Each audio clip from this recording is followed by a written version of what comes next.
오늘은 설교를 시작하면서 일본의 소설가 한 사람을 소개하려고 합니다.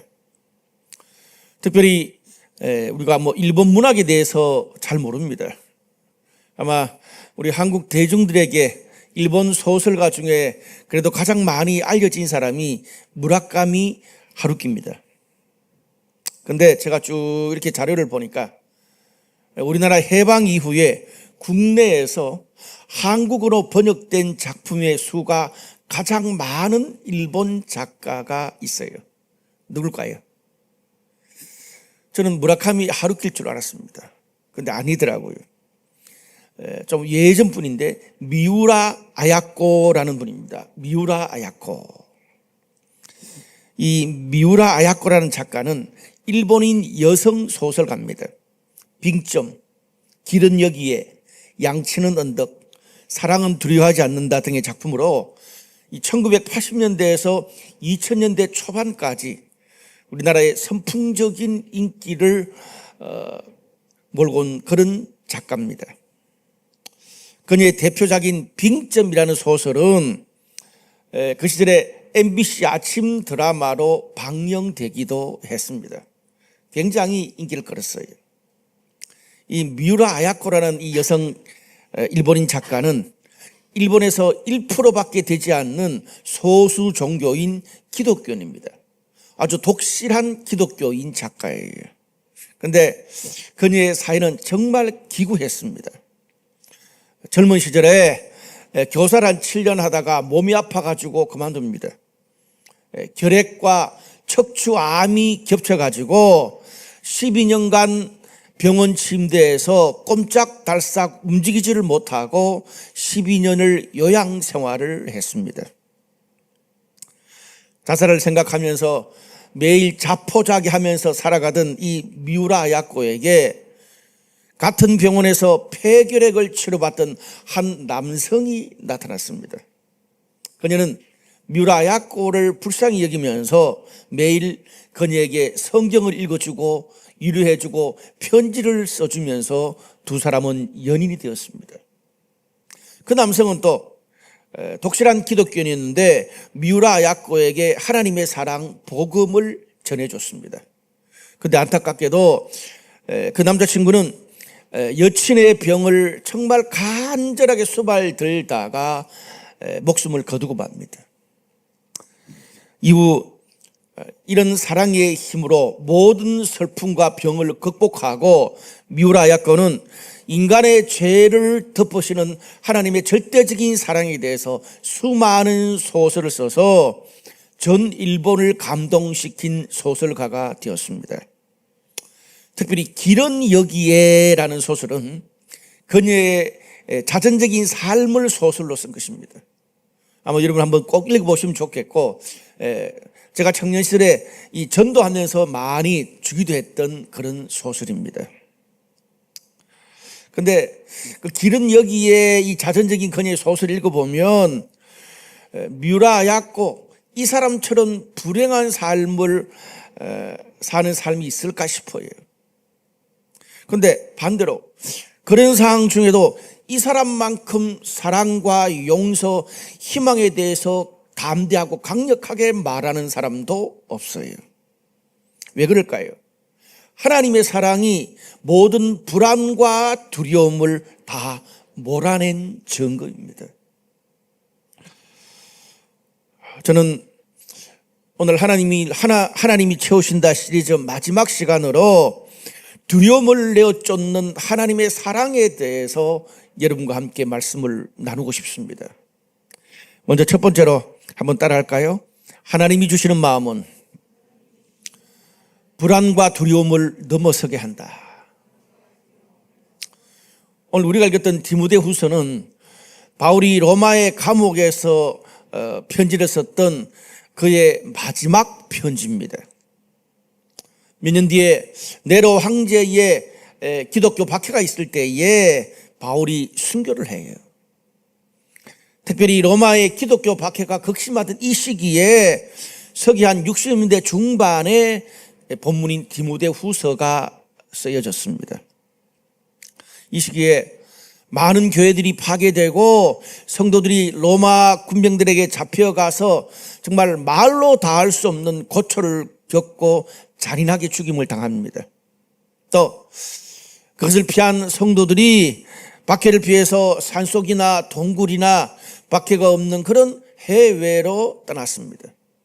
또 반대로 여러 많은 성도들은 신앙을 포기하기조차 했습니다.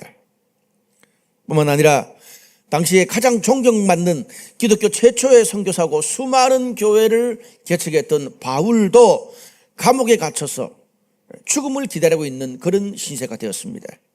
그러다 보니까 그동안 바울과 함께 동역했고 옆에 있었던 많은 사람들이 바울이 오랫동안 감옥에 갇히자 이제는 바울을 찾지 않았어요.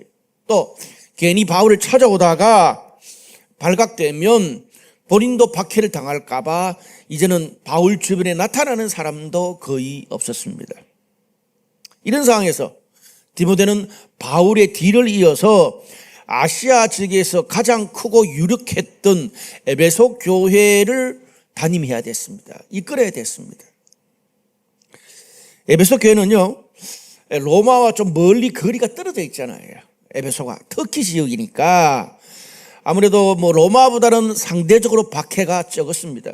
그런데 당시 이 로마가 지배하던 이 시대였기 때문에 언제 이 에베소까지 기독교의 박해가 일어나서 성도들이 떠나고 본인도 붙잡혀서 바울과 같은 그런 처지가 될지 알지를 못했습니다. 아마 모든 게 너무 불안하고 두려웠을 거예요. 신앙생활을 한다는 것이. 또 그런 상황에서 바울의 뒤를 이어서 혼란의 시기에 에베소 교회를 이끌어야 되는 디모데 입장에서는 바울 그러면 그 시대를 대표하는 목회자인데 그 뒤를 젊은 디모데가 있는다는 것이 얼마나 부족한 게 많아요. 부담이 될 수밖에 없었어요. 그래서 아마 목회를 하면서도 매일 당시 시대적인 상황과 목회적인 어려움 때문에 불안과 두려움에서 살았을 것입니다. 근데 이 디모데는요, 바울처럼 극적으로 막 이렇게 예수를 믿거나 다마스커스로 가는 그런 길목에서 그냥 주님을 갑자기 만나서 정말 극적으로 기적적으로 주님을 만난 것도 아니고 또 엄청난 선교의 사명을 바울처럼 받은 그런 인물도 아닙니다. 오늘 본문 3절에서 5절까지를 보면 그냥 안정적인 신앙의 가정에서 모태 교인으로 성장했습니다. 특별히 바울처럼 혹독한 고난을 견뎌내거나 극단적인 상황을 돌파해 본 적도 없어요. 성경에 쭉 이 신약 성경을 보면 디모데가 굉장히 유약하고 소심한 사람이라고 평가를 합니다. 이런 유약하고 소심하고 불안과 두려움에 있는 디모데에게, 젊은 디모데에게 바울이 편지를 보내서 위로하고 신앙적으로 사역적으로 격려하고 있습니다. 오늘 본문의 말씀은 그런 유약한 디모데, 불안과 두려움으로 살아가던 디모데뿐 아니라 오늘 저와 여러분 우리들에게도 하나님이 주시는 위로와 격려의 메시지입니다. 하나님이 우리를 채우시는 그런 간절한 하나님의 메시지이기도 합니다. 7절 말씀 보니까 7절에 이런 말씀이 있습니다. 하나님이 우리에게 주신 것은 두려워하는 마음이 아니요 능력, 사랑, 절제하는 마음이니. 오늘 여기에 뭐라고 되어 있습니까? 하나님이 성도들에게 주는 마음이 두려운 마음이 아니라는 거예요. 우리 마음속에 두려운 마음이 드는 것은 어떻게? 하나님이 주는 마음이 아니라는 거예요. 오히려 하나님은 두려운 마음 대신에 능력, 사랑, 절제의 마음을 주신다. 오늘 이 7절에서 가장 중요한 것은 포커스가 뭐냐 하면 누가 그 마음을 주냐, 어디서 그 마음이 오냐는 거예요. 누가? 상황이? 그리고 나 자신이 그런 마음을 주고 가질 수 있냐가 아니라 누가 준다고요? 그런 마음을 하나님이 그런 마음을 주십니다. 두려움이 없는 마음, 능력, 사랑, 절제는 하나님이 주시는 마음이에요. 여러분 그 말이 맞는 게 우리가 힘든 상황, 내가 감당하기 어려운 상황에서 불안하지 말아야지, 두려워하지 말아야지, 멘탈이 뒤집어지지 않아야지 여러분, 그렇게 되지 않으려고 얼마나 마음을 잡고 수없는 결단을 해봅니까? 근데 불안과 두려운 마음이 스스로 컨트롤이 되던가요? 어제 정말 멘탈이 무너지는 일이 있었는데 오늘 그냥 편안하게 잠 잘 자야지, 예배 드릴 때 그런 생각 아무것도 안 해야지, 끊자. 돼요? 안 돼요. 안 되는 게 인간이 쉽지 않아요. 여러분, 그게 컨트롤 됐으면 매사에 부정적이고 비관적인 멘탈이 그냥 있을 수도 없고 공황이나 우울증이 이 세상에서 다 치료됐게요. 쉽지 않습니다. 늘 제가 말씀드리는 거지만 우리 인생의 모든 문제는 내가 당하는 사건과 사고가 얼마나 이 문제가 크냐라기보다는 거기에 반응하는 우리의 멘탈에 달려 있습니다. 그래서 우리의 마음을 바로잡는 것의 가장 큰 과제가 불안과 두려움이에요. 그런데 불안과 두려움이라는 게 내가 통제할 수 있는 게 아니라는 말이에요. 우리가 내가 정말 감당하기 힘든 큰 문제를 닥쳤을 때는 뭐 흔들릴 수 있다 쳐요. 그런데 분명히 이런 상황에서는, 이런 관계에서는 이런 말은 뭐 듣고도 대수롭지 않게 넘어갈 수 있는데 괜히 내가 민감하게 반응하고 과도하게 반응해서 집에 가서 정말 자신의 내면을 자학하고 스스로를 괴롭힙니다. 또 나만 나를 괴롭히는 게 아니라 주변 사람까지 힘들게 합니다. 여러분, 그러면 우리가 사는 인생이 너무 쉽지 않아요. 불안과 두려움이 그렇게 한다는 말이에요. 일단 불안과 두려움이 생기면 안 해도 되는 걱정과 근심이 계속 들어서 거기에 사로잡힐 수밖에 없습니다. 잠도 못 자고 소화도 안 되고 매사에 짜증이 많아지고 삶에 대한 의욕도 사라지고 작은 말 하나에도 그래 생각 안 해야지 싶은데 피해의식이나 오해가 들게 돼요. 불안과 두려움에 나의 모든 에너지를 거기 쓰다 보니까 나는 정말 피곤하고 에너지를 많이 썼는데 정작 문제를 해결할 때 쓸 에너지가 남아있지 않습니다. 그래서 C.S. 루이스라는 유명한 영국의 기독교 작가는 사탄의 지령, 사탄의 편지라는 유명한 그의 기독교 고전에서 이렇게 썼어요. 사단이 인간을 미혹할 때 거창한 일까지 계획할 필요가 없다. 그 사람의 마음에 불안과 두려운 마음만 넣어주면 이후에는 주눅이 들어서 뭔가를 하지 않아도 스스로 헤매다가 무너지게 된다. 완전 그냥 뼈를 때리는 말 아닙니까? 다시요. 사단이 인간을 미혹할 때 거창한 일까지 계획할 필요가 없대요. 그 사람의 마음에 불안과 두려운 마음만 넣어주면 이후에는 주눅이 들어서 뭔가를 하지 않아도 스스로 헤매다가 무너지게 된다는 겁니다. 그래서 잠언 4장 23절 보면 모든 지킬 만한 것 중에 더욱 내 마음을 지키라. 생명의 근원이 이에서 남이니라. 그렇게 말합니다.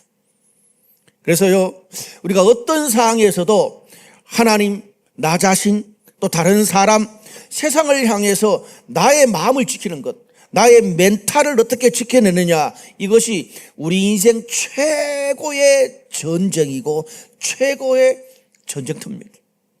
일단 마음을 뺏기면, 마음을 잃어버리면, 그냥 그걸 접어두면 그냥 그 뒤는 끝난 거란 말입니다.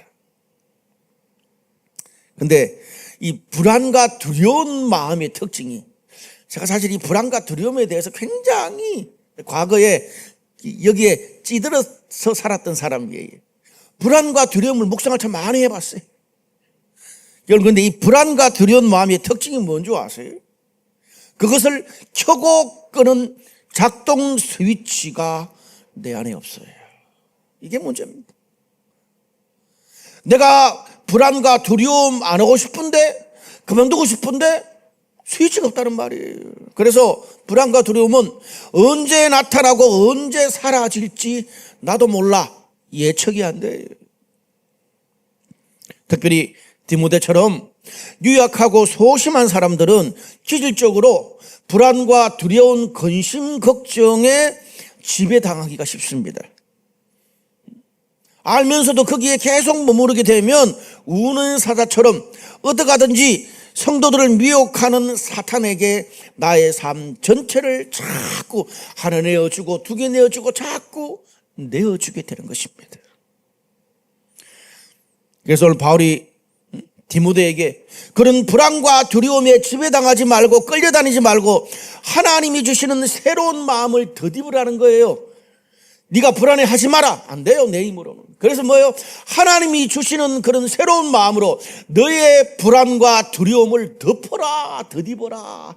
그렇게 말하는 것입니다. 그러면서 세 가지를 말하잖아요. 하나님이 주시는 마음. 두려움을 넘어설 수 있는 마음 뭡니까? 능력, 사랑, 절제입니다. 하나님이 우리에게 주시는 첫 번째 마음은 능력입니다. 여기서 능력 그럴 때 막 하늘에서 뭔가 성령이 내려와가지고 막 신기한 것을 보고 영빨이 수십 배 상승되는 뭐 그런 것을 말하는 게 아닙니다. 왜냐하면 이 디모데 후서가 불안과 두려움으로 흔들리는 디모데를 격려하는 책이니까 이 말을 딱 듣고 능력이란 말을 듣고 삶과 목회에 구체적으로 실천할 수 있는 그런 개념이라는 말입니다. 그런 면에서 능력은 어떤 상황에서도 주눅들거나 흔들리지 않고 내가 바라는 삶을, 내가 믿는 삶을 지속적으로 살아낼 수 있는 용기와 담대함을 말합니다. 여러분 뭐 성경에 그런 사람들의 모델이 많은데 베드로와 모세를 통해서도 우리는 그것을 알 수가 있습니다.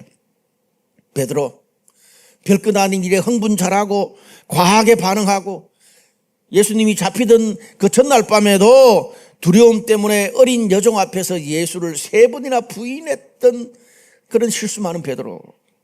근데 그 베드로가 성령으로 하나님의 능력을 덧입게 되자 어떻게 됩니까? 유대인 법정에서도 주눅들지 않습니다. 그러면서 내가 사람의 말을 듣는 것보다 하나님의 말씀을 더 듣겠다고 그러면서 과거의 그런 두려움을 떨쳐내고 담대히 복음을 전하다가 순교의 길을 갔습니다. 하나님의 능력이죠. 모세는 어떻습니까? 광야의 모세, 하나님의 사명을 받고도 어떻게 말합니까? 나는 말을 잘 못합니다. 나 대신 다른 사람을 보내세요. 나는 왕자로서 이미 실패한 인생입니다. 그렇게 소심했던 모세가 불붙는 떨기나무에서 하나님의 능력을 경험하고 어떻습니까? 자기 형과 2명이 이집트 왕궁에 들어가서 파라오와 맞짱을 떨 수 있었습니다. 저는 오늘 말씀 듣는 여러분에게 이 하나님의 능력을 주시기를 바랍니다.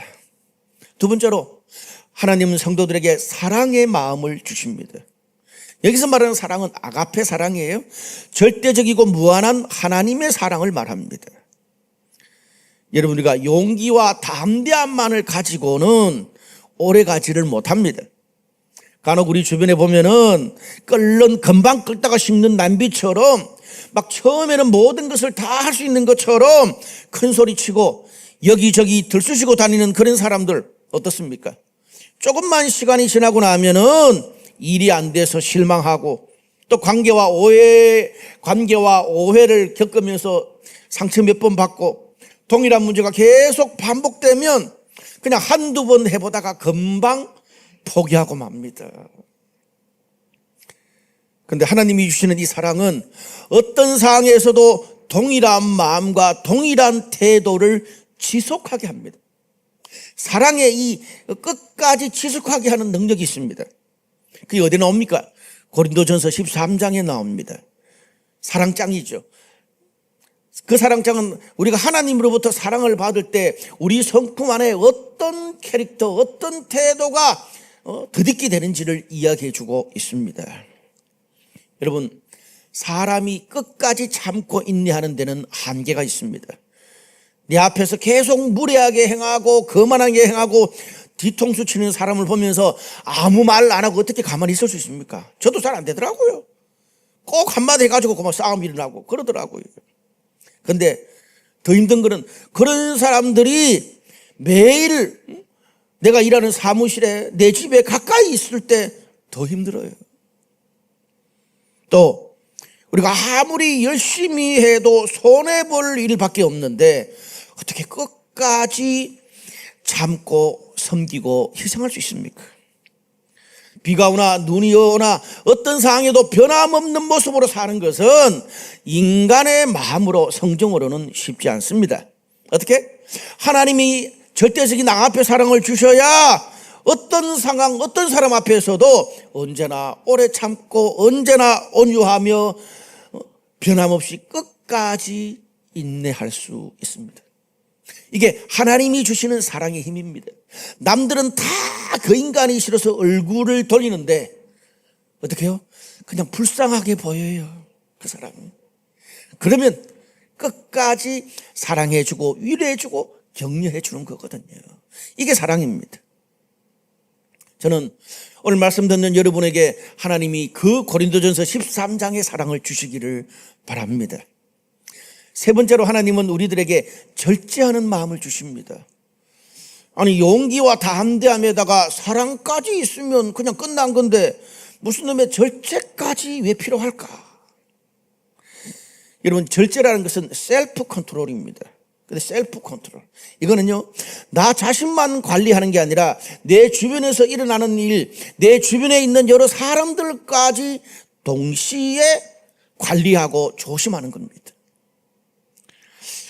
여러분, 우리가 인생을 살면서 뭐 직장일도 그렇고 가정일도 그렇고 여러 가지 세상의 일들이 나만 열심히 잘하고 끝까지 한다고 모든 게 다 잘 되던가요? 아닙니다. 여러분, 우리 주변에 나와 상관없이 주변에 그런 사람들이 잘못하거나 주변의 상황 때문에 나의 일까지 엎어지는 그런 경우가 허다합니다. 또 내 주변에 좋고 믿을 만한 소리만 늘 들리는 게 아닙니다. 또 어떨 때는 아무리 친하고 좋은 사람도 그 사람의 말을 지나쳐야 될 그럴 때도 있습니다. 여러분, 많은 사람들이요, 좋은 능력과 태도를 가지고 있지만은 내가 결정적으로 엮이지 말아야 될 사람들, 그리고 신경 쓰지 말아야 될 그런 일에 과하게 엮여서 돈도 시간도 모든 삶의 에너지를 다 소비하게 되는 그런 케이스가 굉장히 많습니다. 우리가 아무리 열심히 잘 살아도 이런 것 인생이 한 몇 건 딱 걸리면 끝장납니다.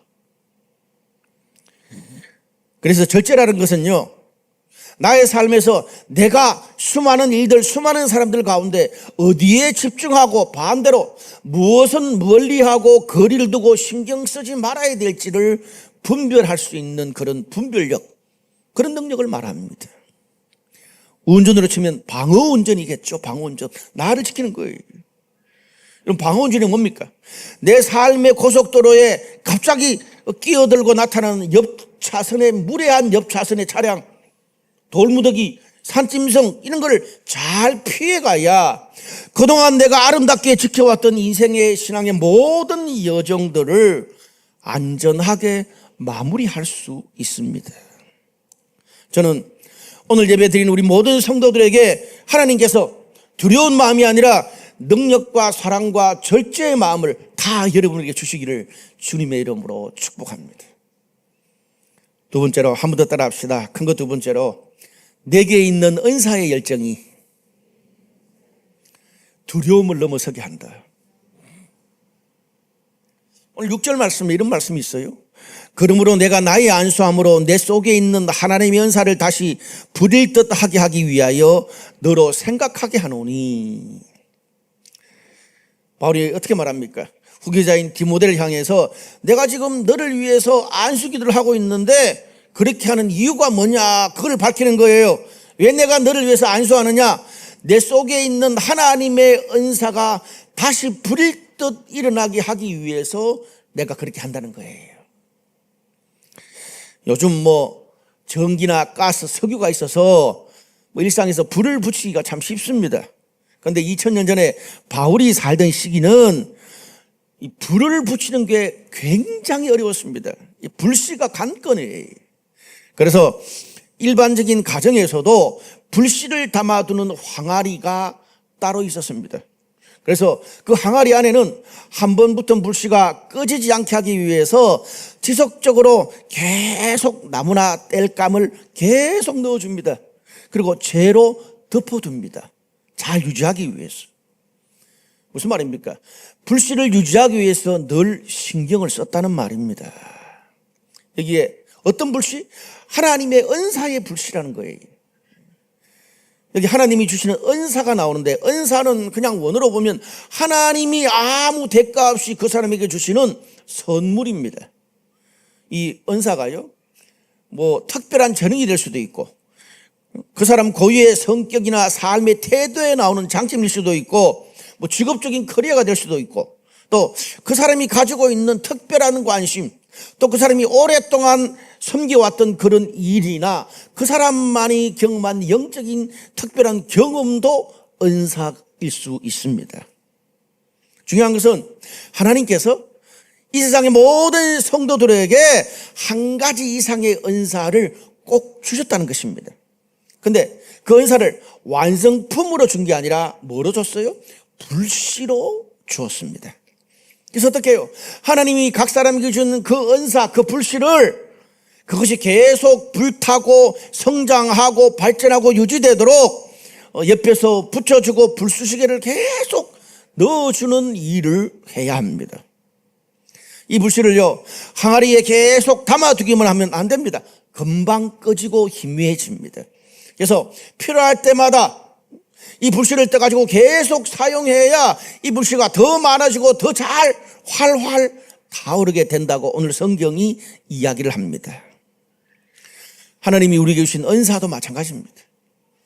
이걸 뭐 여러 가지 이유로 여러 가지 핑계로 자꾸 놔두고 방치하면 있던 은사의 불씨도 희미해지고 나는 있어도 아무데도 쓸모없는 것이 되어버립니다.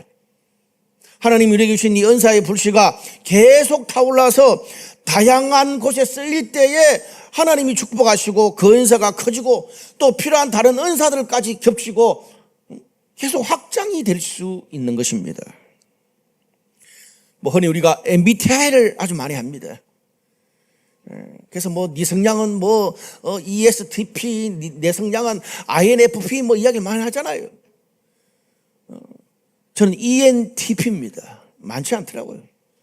또라이들이 많더라고요. 하여튼 뭐 ENTP인데 중요한 거는 뭐 처음에는 막 네 성향이 어떻고 내 성향이 어떻고 하면 신기합니다. 근데 은사의 관점에서 보면, 성경의 은사의 관점에서 보면 네 성향 내 성향 그래 많이 알았어. 어쩌라고. 중요한 것은 하나님이 그런 성향과 은사를 주신 이유는 뭐예요? 그것으로 자꾸 다른 사람을 섬기고 공동체를 섬기고 주님을 위해서 사용해야 되는 거예요. 여러분, 그래서 MBTI는 내가 어떤 일과 어떤 태도를 가지냐에 따라서 계속 바뀝니다. 근데 반대로 내 성향, 네 성향에만 고정돼 가지고 푹 빠져서 살면 발전이 없어요. 그럼 어떻게 돼요? 시간이 지날수록 소위 말하는 속된 말로 꼰대가 됩니다. 딱 여러분, 사람은 늘 변하고 바뀔 수 있어요. 근데 나는 ENTP인데 이거는 내 성향이 아닌데 그 붙잡혀 살면, 내가 저 사람을 볼 때도 INFP인데 딱 붙잡혀 살면 어떻습니까? 그게 고정이 돼 가지고 더 어려워지는 거예요. 사람은 상황에 따라 변하고 바뀝니다. 오늘 바울이 하나님이 주시는 마음을 말하면서 먼저 하나님이 주신 은사의 불이 계속 타올라야 된다고 먼저 이 전제를 두는 이유가 뭡니까? 모든 은사에는 하나님이 주시는 목적이 있습니다. 그냥 준 게 아니에요. 나한테 이런 은사를 주고 저 사람한테 저런 재능을 주고 그냥 준 게 아니란 말이에요. 뭔가 주님을 위해서 쓰임받고 하기 위해서 주셨다는 것입니다. 오늘 여기 하나님이 주시는 마음도 마찬가지. 하나님이 그런 능력과 사랑과 절제의 마음을 주시는 것도 다 이유가 있습니다. 그래서 8절 어떻습니까? 이 두 가지를 다 은사를 분리되게 하고 하나님이 주시는 이 마음을 다 두드려 뭉쳐가지고 어떻게 말해요? 8절에 그러므로, 이걸 주신 이유는 이 말이에요. 너는 내가 우리 주를 정언함과 주를 위하여 갇힌 자 된 나를 부끄러워하지 말고 오직 하나님의 능력을 따라 복음과 함께 고난을 받아라. 제가 40대 초반에 인생과 사역에서 가장 힘들 때 이 말씀을 접하게 됐어요. 그때 정말 내 자존감이 바닥이 그럴 때에, 그리고 너무나 혼란스러운 그럴 때 이 말씀 읽으면서 제가 얼마나 울었는지 몰라요. 그래서 저는 너무나 인생이 힘들고 어렵고 혼란스러울 때 이 말씀을 읽습니다. 여러분, 이 말씀의 뜻이 뭐예요? 네가 크리스찬이고 리더고 하나님의 사람으로 그렇게 복음을 전하고 주의 일을 했는데 바울처럼 지금 감옥에 갇혀서 지금 죽을 날만 기다리면서 그 모양 그 꼴로 살아가고 있냐? 지금 네가 살아가는 커리어, 네 가족, 네 자녀, 너희 집 왜 그 모양으로 사냐? 다른 사람이 그런 우리를 보면서 하나님이 진짜 살아계시냐? 네가 전하는 그 주님이 진짜 살아계시냐? 그 도전을 받을 때가 있습니다. 근데 바울이 뭐라 그래요? 지금 내 상이 아무리 비참하고 낮아져도 내가 평생 주님을 위해서 살아왔고 섬겨왔던 나의 모든 것을 부끄러워하지 않겠다. 너도 부끄러워하지 마라. 왜? 하나님이 너를 자랑스러워 하신다. 그 말입니다. 다른 사람과 비교하거나 쓸데없는 거 신경 쓰지 말고 오직이라는 말이 나와요. 오직은 뭐예요? 다른 거 신경 쓰지 말고 여기에만 집중하라는 거예요. 무엇입니까? 주님이 주시는 능력으로 내가 고난을 받으면서도 하나님과 함께 복음과 함께 신앙 공동체와 함께 계속 지금까지 살아왔던 이 신앙의 발걸음을 계속 살아가는데 그것만 집중해라는 거예요. 그것이 하나님이 가장 기뻐하시는 그런 일이다. 쓸데없는 짓 그만해라 그 말입니다. 아멘. 그것이 되려면 무슨 말이에요? 먼저 하나님이 주신 은사의 목적이 네 마음속에 불타올라야 된다는 겁니다. 그럴 때 불안도 두려움도 내 힘에 붙이는 수많은 고난도 다 지나가고 그 은사의 불 속에 그런 걱정, 근심, 괴로움도 다 불에 탈 수가 있다. 하나님의 사랑의 불이 모든 걸 삼켜낸다 그 뜻입니다. 여러분, 불안과 두려움이라는 게 참 신기합니다. 내가 바라는 것을 더 많이 가지고 더 안정이 되면 사라질 것 같죠? 아니에요. 돈이 많으면 사야 될 게 더 많더라고요. 욕심과 부려야 될 게 더 많더라고요.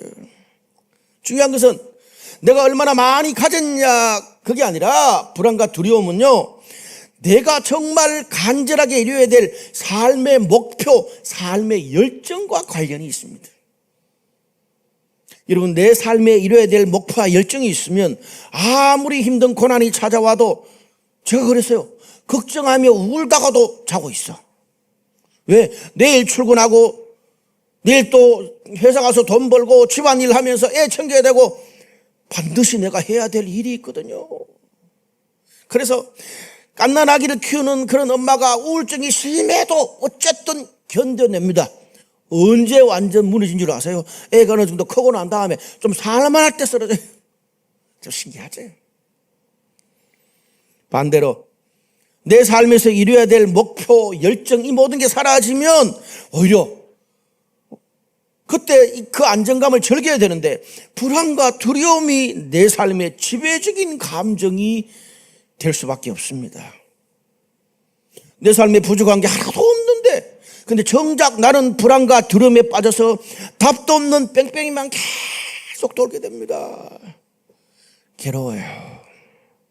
그래서 하나님을 믿는 성도들은 하나님의 영광을 위해서 내게 주신 하나님의 은사와 그 목적에 맞게 우리 인생과 시간과 돈을 사용해야 됩니다.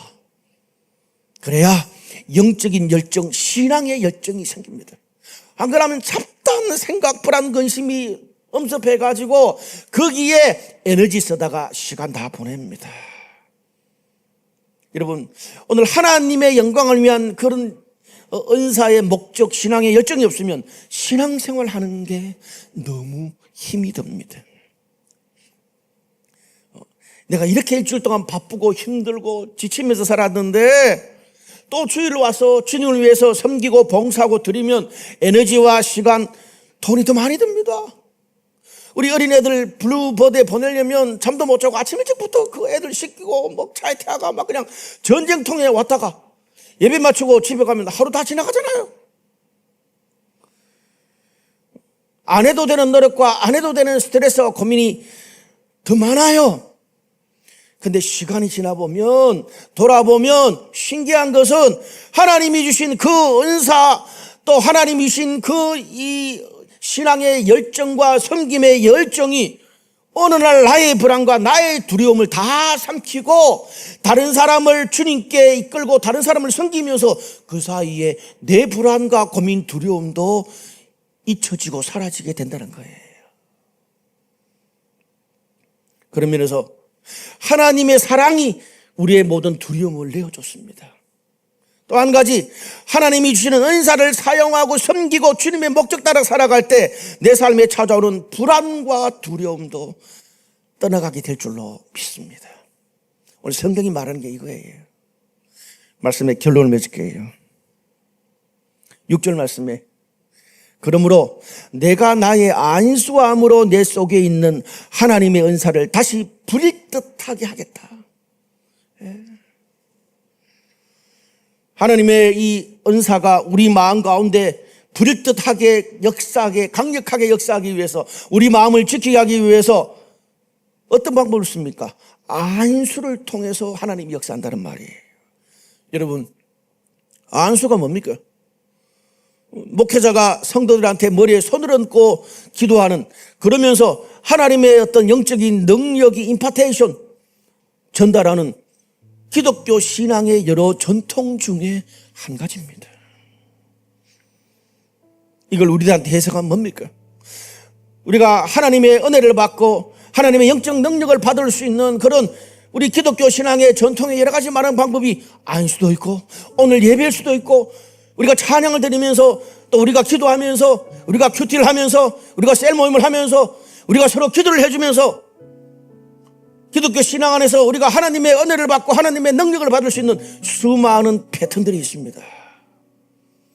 오늘 하나님께서 너희에게 그런 은사가 부릴 듯하는 능력, 모든 두려움을 몰아내고 사랑과 능력과 절제의 그 새로운 마음을 주시는 것이 뭐를 통해서?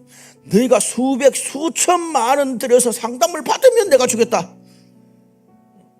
수십 년 걸리는 복잡한 회복 프로그램을 거치면 주겠다. 전문가에게 500시간 코칭을 받으면 주겠다. 그렇게 말하지 않았습니다. 믿음이 있으면 누구라도 하나님께 기도하고 요청하고 받을 수 있습니다. 안수를 통해서 오늘 말씀을 들으면서 예배를 통해서라도 온라인으로 예배를 드리면서도 어떻게 해요? 하나님이 주시는 그런 새로운 마음을 우리가 받을 수 있고 또 모든 두려움을 몰아내고 우리 마음 가운데 인생의 목적이 없고 삶의 목적이 없는 그런 사람들에게 하나님이 새로운 목적과 비전도 우리들에게 주신다고 말씀했습니다. 얼마나 가성비가 좋습니까? 저는 이 말씀을 보면서 가성비 대박이다. 저는 오늘 말씀을 듣는 우리들에게 오늘 예배 가운데 우리가 함께 기도하면서 하나님이 주신 이런 은사의 불씨가 활활 타오르기를 축원합니다. 그 은사의 불씨가 여러분 모두의 여러분 가족과 여러분 부부와 여러분의 자녀와 여러분 미래에 대한 불안과 두려운 마음도 다 태워버리시기를 바랍니다.